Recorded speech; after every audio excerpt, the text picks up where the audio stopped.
Hello guys, नमस्कार। तो आज पब्लिक एडमिनिस्ट्रेशन का ये 9th डे है। बीच में 2-3 दिन का इस गैप हो गया था पब्लिक एडमिनिस्ट्रेशन के लिए, तो उसको कवर करते हैं। तो जैसे कि आप लास्ट वीडियो में देखेंगे तो हमने स्टार्ट किया था जो प्रिंसिपल्स है पब्लिक एडमिनिस्ट्रेशन के रिगार्डिंग। उसमें आपने देखा hierarchy, unit of command, span of control, जो प्रिंसिपल्स थे वो स्टार्ट किए थे हमने। हिरार्की हो गया आपका, span of control, unit of command, ये हमने स्टार्ट किए थे। तो इसमें हिरार्की वाला जो टॉपिक है वो हमने लास्ट क्लास में कंप्लीट कर लिया था। अभी हम आज स्टार्ट करेंगे यूनिट ऑफ कमांड से, फिर उसके बाद कवर करेंगे स्पैन ऑफ कंट्रोल। तो ये स्टार्ट करते हैं RS 2026 मेंस को लेकर। बहुत इंपॉर्टेंट टॉपिक है, यहाँ से आपको क्वेश्चन लास्ट RS में भी आया था और आने वाले टाइम में भी आपको देखने को मिलेगा। तो स्टार्ट करते हैं यूनिट ऑफ कमांड से। इसका मतलब क्या है, किसी भी ऑर्गेनाइजेशन में जो सबॉर्डिनेट्स होते हैं वो ऑर्डर्स लेते हैं ओनली फ्रॉम वन सुपीरियर। उस ऑर्डर का जो सीक्वेंस है उसको बोलते हैं यूनिटी ऑफ कमांड। कि जो कमांड आ रही है सबऑर्डिनेट्स के पास में वो एक सुपीरियर अथॉरिटी से आ रही है, एक हायर अथॉरिटी से आ रही है। तो वहाँ पे जो कमांड की अथॉरिटी है वो यूनिटी नेचर की है। तो उस प्रिंसिपल को हम बोलते हैं unity of command. This principle has been taken from military organisation. Military administration में इस टाइप का जो प्रिंसिपल है वो देखने को ज़्यादा मिलता है। इसके बारे में जो फियोल ने है वो एक डेफिनेशन दी थी। फियोल बोलते हैं an employee should be given orders only from one superior. तो यूनिटी ऑफ कमांड के बारे में अगर आपसे पूछा जाए फियोल की डेफिनेशन, तो फियोल ने बोला था कि एक एम्प्लॉय को ऑर्डर्स एक ओनली एक सुपीरियर से मिलने चाहिए। अब इसके प्रिंसिपल्स देखते हैं, इसके कुछ फीचर्स क्या हैं इस प्रिंसिपल के। This is also related to the hierarchy principle. This principle is in support of one officer और वन सबॉर्डिनेट। इसके सपोर्ट में है ये principle. It clarify the power and leadership. जब आपको अथॉरिटी एक सुपीरियर हायर अथॉरिटी से मिलेगी सबॉर्डिनेट्स को, तो वहाँ पे पावर और लीडरशिप वो एस्टेब्लिश्ड होगी किसी ऑर्गेनाइजेशन में, तो वो यूनिटी ऑफ कमांड की वजह से होता है। और ये प्रिंसिपल इंश्योर करता है accountability of subordinates towards superiors. इसके बाद it is supporter of principles of one person और one boss. According to this employ should receive orders from one place और one authority. This principle has been taken from the military administration, ये हमने पढ़ लिया। It prevents multiplicity and complexity of orders in the organisation. अगर कोई subordinate है वो दो हायर अथॉरिटी से ऑर्डर्स रिसीव करता है तो वहाँ पे कॉम्प्लेक्सिटी जनरेट होती है और कन्फ्यूजन जनरेट होता है। इसकी वजह से यूनिटी ऑफ कमांड वाला प्रिंसिपल है वो इस कॉम्प्लेक्सिटी को रिमूव करता है, बिकॉज जो सबॉर्डिनेट्स होते हैं वो ऑर्डर रिसीव करते हैं एक सिंगल हायर अथॉरिटी से। इसकी इंपॉर्टेंस क्या है, ये इंश्योर करता है effective control and discipline in the organisation. ये इंश्योर करता है elimination of conflict in organisation. इसकी वजह से इफेक्टिव सुपरविजन होता है और बेटर कम्युनिकेशन होता है अमॉन्ग द जो सबॉर्डिनेट्स होते हैं उनके बीच में और हायर अथॉरिटी के बीच में बेटर कम्युनिकेशन होता है। ये रिमूव करता है doubt, confusion, apprehension among the subordinates. तो ये हमने डिस्कस कर लिया कि जो कन्फ्यूजन है वो दूर करता है यूनिटी ऑफ कमांड। ये इंश्योर करता है accountability of subordinates towards superior. तो आपको पता है कि जैसे उसको ऑर्डर रिसीव हुआ हायर अथॉरिटीज, तो उसके रिगार्डिंग उसके जो वर्क है उसकी अकाउंटेबिलिटी और रिस्पॉन्सिबिलिटी भी डिसाइड हो जाती है। तो वो इंश्योर करता है। नेक्स्ट है it ensure effective coordination and cooperation between subordinates and superiors. Subordinate superiors के बीच में बेटर कम्युनिकेशन और कोऑपरेशन एस्टेब्लिश करता है। ये प्रिवेंट करता है delay in work and decision in the organisation. Work delay को प्रिवेंट करता है बिकॉज आपको कमांड क्लियर कमांड मिलती है, वहाँ पे कोई आपको डिलेमेट लाइक कंडीशन नहीं होती है, तो आपको वर्क को एग्जीक्यूट करने में कोई इश्यू नहीं आता है। Then unity of command reduces disputes, fights, quarrels among the employees of the organisation. ये डिस्प्यूट्स रिमूव करता है। It reduces the contradictions in the organisation और ऑर्गेनाइजेशन को यूनाइटेड बना के रखता है हमेशा। It clarifies the authority leadership in the organisation. ये कुछ फीचर्स और कुछ इंपॉर्टेंस है यूनिट ऑफ कमांड के। इसके बाद नेक्स्ट देखते हैं हम क्या क्या फैक्टर्स हैं जो अफेक्ट करते हैं यूनिट ऑफ कमांड को। यूनिट ऑफ कमांड के प्रिंसिपल को क्या क्या अफेक्ट करते हैं। सबसे पहला फैक्टर है डेवलपमेंट एडमिनिस्ट्रेशन। इसको देखते हैं कैसे डिस्टर्ब करता है।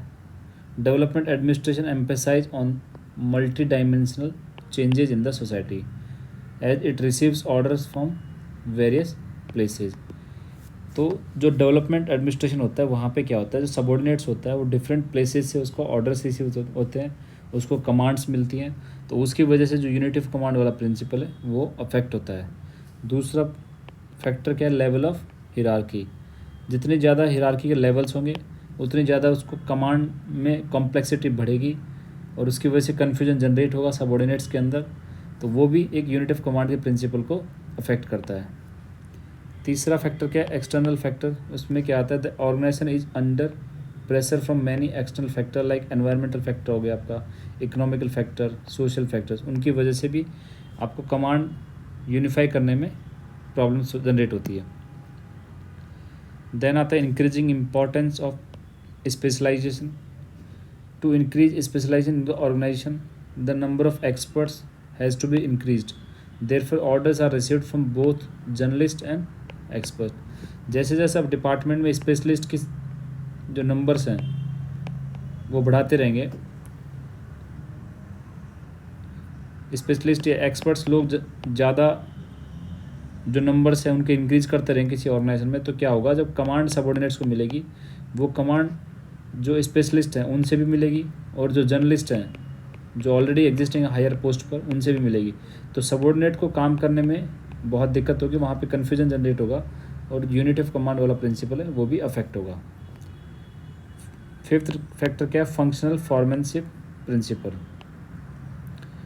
This principle renders the principle of unity of command irrelevant because it emphasizes the orders given by various supervisors or experts in the organization lead to the specialization, effectiveness and efficiency। ये affect करता है unity of command को because ये support करता है multi order या multi command को। इसके बाद आता है the relevance of principle has also reduced due to subsidiary institution, private sector corporations and PPP etcetera की वजह से भी unity of command principle affect हुआ है। तो ये कुछ उसके फैक्टर्स हैं जो यूनिटी ऑफ कमांड प्रिंसिपल को अफेक्ट करते हैं, ये आप देख सकते हैं। डेवलपमेंट एडमिनिस्ट्रेशन हो गया आपका, नेक्स्ट लेवल ऑफ हिरार्की, फिर एक्सटर्नल फैक्टर्स में आपको मिलेंगे एनवायरमेंटल फैक्टर हो सकता है, इकोनॉमिक फैक्टर, सोशल फैक्टर्स, फिर increasing importance of specialisation. Experts का जब नंबर बढ़ा देते हो आप ऑर्गेनाइजेशन में तो वहाँ पे भी यूनिट ऑफ कमांड डिस्टर्ब होता है। फिर फंक्शनल फॉर्मेंसी प्रिंसिपल जो है वो, फिर कुछ सब्सिडरी इंस्टीट्यूशन की वजह से भी प्रिंसिपल अफेक्ट होता है। इसका रेलिवेंस देखते हैं यूनिट ऑफ कमांड का। इसके रेलिवेंस के लिए टेलर ने बोला, Taylor has refuted the theory of unit of command through the theory of functional foremanship. Functional foremanship के बारे में देखते हैं अभी क्या है। पॉलिसी मेकिंग में क्या है, route clerk, time and cost clerk, instruction letter clerk और डिसिप्लिनरी ऑफिसर्स, ये सब पॉलिसी मेकिंग वाले जो पोस्ट है वो होती हैं।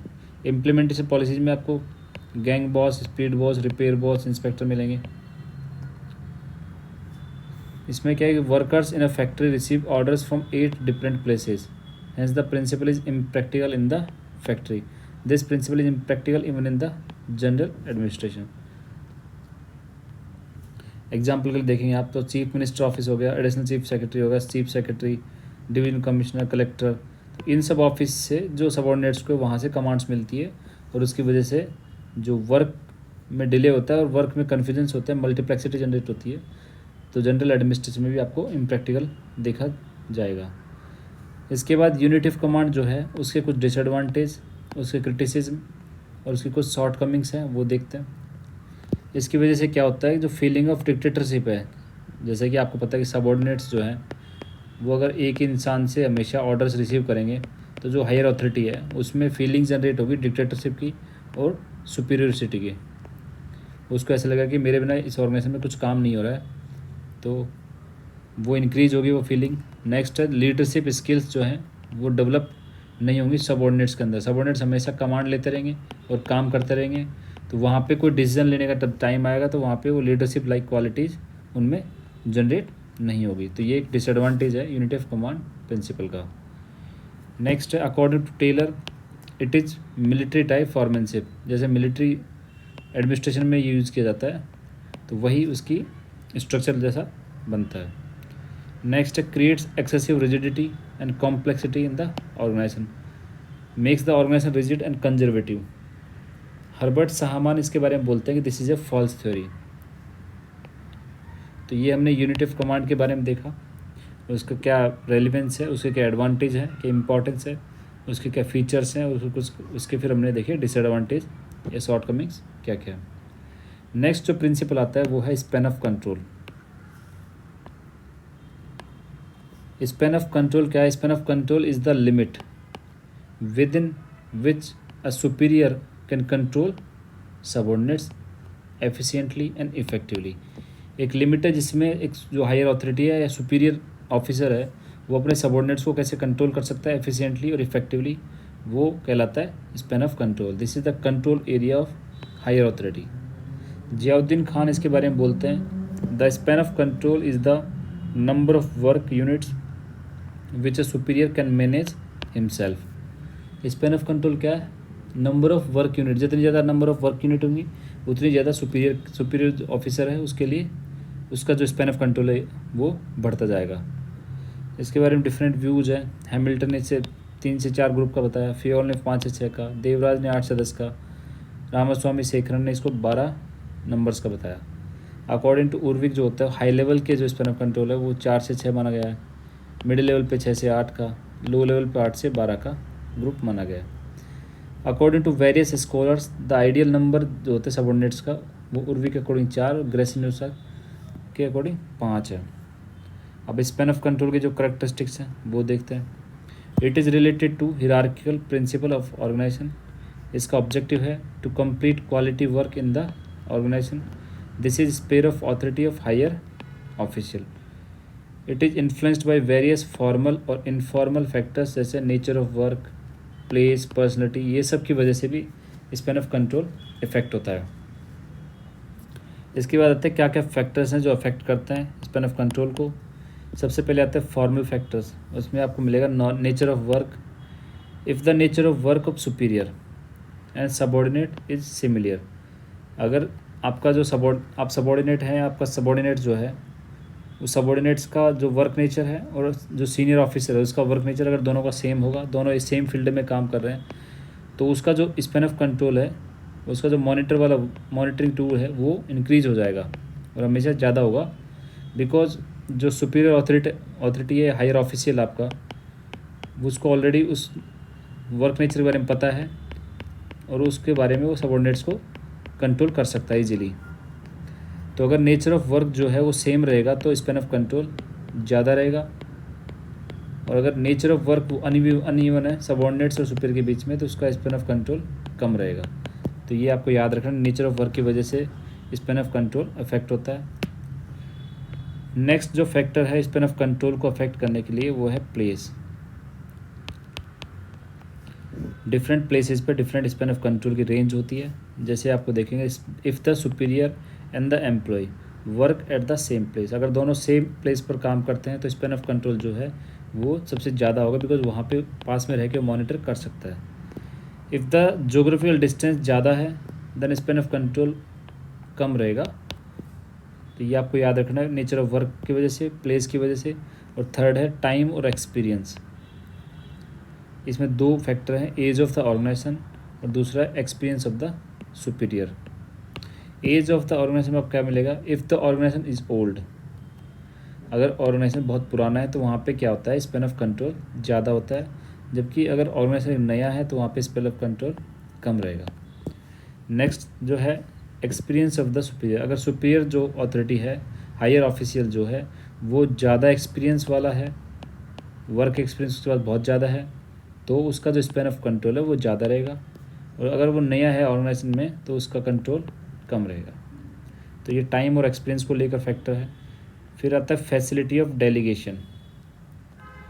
फैसिलिटी ऑफ डेलीगेशन, अगर किसी ऑर्गेनाइजेशन में डेलीगेशन की जो फैसिलिटीज़ अवेलेबल हैं, डेलीगेशन की फैसिलिटीज़ अगर अवेलेबल हैं, there is facility of delegation in the organization, तो स्पैन ऑफ कंट्रोल हमेशा ज़्यादा होगा। अगर ऐसी कोई फैसिलिटीज़ अवेलेबल नहीं है तो वहाँ पे स्पैन ऑफ कंट्रोल लेस रहेगा। तो ये कुछ नेचुरल फैक्टर हैं। इसके बाद आता है modern techniques of supervision. Modern techniques में जैसे सीसीटीवी हो गया, फैक्स, ईमेल्स, ये सब टूल्स अवेलेबल हैं ऑर्गेनाइजेशन के अंदर, तो वहाँ पे कंट्रोल ज़्यादा रहेगा। और अगर इनमें ट्रेडिशनल मेथड्स की वजह से ही काम चल रहा है, यहाँ पे मॉडर्न टूल्स अवेलेबल नहीं है, तो वहाँ पे स्पैन ऑफ कंट्रोल कम रहेगा।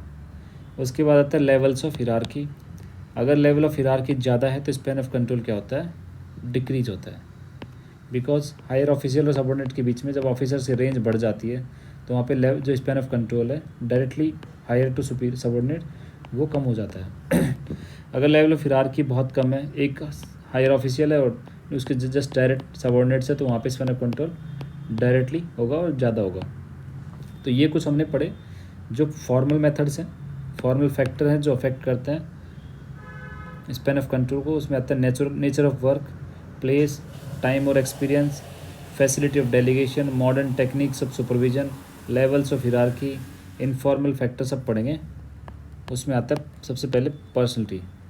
If a senior officer is hard working, efficient and intelligent, तो उसका स्पैन ऑफ कंट्रोल ज़्यादा होगा, बजाय ऐसे सीनियर ऑफिसर जो आइडल और लेजी टाइप का है, उसका नेचर, उसकी पर्सनैलिटी लेजी है, तो उसका स्पैन ऑफ कंट्रोल कम रहेगा। नेक्स्ट है फैमिली सर्कमस्टांसेज। अगर फैमिली सर्कमस्टांसेज किसी सीनियर ऑफिसर का वो है पॉजिटिव नेचर का, तो उसका स्पैन ऑफ कंट्रोल ज़्यादा रहेगा, और किसी का नेगेटिव नेचर का है तो स्पैन ऑफ कंट्रोल उसका कम रहेगा। तो ये कुछ इनफॉर्मल फैक्टर्स हैं जो अफेक्ट करते हैं। इसके बाद आता है स्पैन ऑफ कंट्रोल की इम्पॉर्टेंस। स्पैन ऑफ कंट्रोल की इम्पॉर्टेंस क्या है, इफेक्टिव कंट्रोल कर सकते हैं सबॉर्डिनेट्स पर, एस्टेब्लिशमेंट होता है इफेक्टिव डिसिप्लिन का in the organisation, makes the organization time oriented, due to this quality जो वर्क है वो अकम्प्लिश्ड होते हैं in the organization, quality work जो है प्रॉपर टाइम पर होते हैं। ये इंक्रीज करता है productivity, work performance in the organization, this maintains clarity of the communication in the organization. तो ये कुछ स्पैन ऑफ कंट्रोल की इम्पॉर्टेंस है। इसके बाद आता है आपका ग्रेकुनास का स्पैन ऑफ कंट्रोल में रिलेशंस निकालने का फॉर्मूला। ग्रेकुनास का जो कंट्रीब्यूशन है ये RS 2024 में आया हुआ है मेंस में, 10 मार्क्स का ग्रेकुनास का जो रिलेशन है वो उसके बारे में। तो इसको अच्छे से देखते हैं। Graicunas gave his views on the span of control. उसके आर्टिकल का नाम था रिलेशनशिप इन द ऑर्गेनाइजेशन, जो 1933 में दिया था। रिलेशनशिप इन ऑर्गेनाइजेशन 1933 में जो ग्रेकुनास ने दिया था स्पैन ऑफ कंट्रोल के बारे में, उसके according the area of control is the area of attention of superior. उसने बताया कि जो एरिया ऑफ कंट्रोल है वो क्या है, सुपीरियर का जो एरिया ऑफ अटेंशन है वो है। इसके according the superior has to control the relationship between subordinates rather than the number of subordinates. इसके अकॉर्डिंग क्या था कि जब एक हायर ऑफिशियल है, एक सुपीरियर ऑफिशियल है, उसके अंडर 4 सबॉर्डिनेट्स हैं, तो वो डायरेक्टली 4 सबॉर्डिनेट्स को कंट्रोल करने के बजाय उनके साथ जो रिलेशंस हैं, टोटल रिलेशंस को कंट्रोल करना है, तो वो स्पैन ऑफ कंट्रोल है। इसने 3 टाइप के रिलेशंस बताए सबॉर्डिनेट्स के साथ में। सबसे पहले डायरेक्ट रिलेशन जिसको N से डिनोट किया, डायरेक्ट ग्रुप रिलेशन जिसको N-1 से डिनोट किया, और क्रॉस रिलेशन को इसने N2n-1, यहाँ पे करेक्ट नहीं लिखा होता, इसको यहाँ करेक्ट किया है, N2n-1 से इसको क्रॉस रिलेशंस को डिनोट किया। इसके बाद इसने टोटल रिलेशंस निकाली सबॉर्डिनेट्स के साथ में। उसका फॉर्मूला है कैपिटल N को small n 2n-1 plus n-1। इसके बाद जैसे एग्जांपल के लिए मान लीजिए अब सबॉर्डिनेट्स 5 है आपके, तो 5 यहाँ पे रखे, इसके बाद इसका फॉर्मूला, तो इसके जो टोटल रिलेशन निकल के आएंगे वो आएंगे 100। सिमिलरली अगर सबॉर्डिनेट्स आप 6 रखेंगे तो नंबर ऑफ जो रिलेशनशिप बनेंगे वो 222 बनेंगे। उसने क्या बोला कि सबॉर्डिनेट्स को कंट्रोल के बजाय उनके साथ जो रिलेशंस है उनको कंट्रोल करना ही स्पैन ऑफ कंट्रोल है। ये ग्रेकुनास का रिलेशनशिप है। इसके according while the number of subordinates increases arithmetically, जो नंबर ऑफ रिलेशंस है वो जियोमेट्रिकली इंक्रीज होते हैं। तो ये उसका आर्टिकल था रिलेशनशिप इन ऑर्गेनाइजेशन, जिसमें उन्होंने स्पैन ऑफ कंट्रोल के बारे में बताया। तो ये आपको अच्छे से पढ़ना था। इसके बाद क्या है, स्पैन ऑफ कंट्रोल को इंक्रीज करने के क्या रीजन्स हैं। टेक्निक्स एंड मेथड्स यूज़ कर सकते हैं आप, जैसे ऑटोमेटेड मशीन्स में आप CCTV यूज़ कर सकते हैं, बायोमेट्रिक मशीन, फैक्स एट्सेट्रा। उसके अलावा GPS, video conferences, email, experts आप अपॉइंट कर सकते हैं। Influence of staff organisations, think tank बना सकते हैं, जैसे नीति आयोग जैसे ऑर्गेनाइजेशंस बना सकते हैं आप। और जो लेवल ऑफ हिरार्की है उसको कम करना चाहिए। एंट्री ऑफ ट्रेंड और एम्प्लॉयज़ इन द ऑर्गेनाइजेशन। तो ये सब कुछ रीजन्स हैं जिसकी वजह से स्पैन ऑफ कंट्रोल में इंक्रीज किया जा सकता है। तो ये हमने प्रिंसिपल्स कंप्लीट किए पबेड के, जो थे हिरार्की, यूनिटी ऑफ कमांड और स्पैन ऑफ कंट्रोल। तो ये आज 9th डे की क्लास थी। इसके बाद हम नेक्स्ट क्लास में पढ़ेंगे फंक्शंस ऑफ मैनेजमेंट। वैसे करके हम कंप्लीट करेंगे RS मेंस के अकॉर्डिंग पब्लिक एडमिनिस्ट्रेशन। तो आप देख सकते हैं कंटिन्यू। इसके साथ हम डेली करंट अफेयर की क्लासेज हैं, जितना मैं कवर कर सकता हूँ उतना कर रहा हूँ। बाकी आपको सपोर्ट चाहिए तो आप टेक्स्ट कर सकते हैं। Thank you.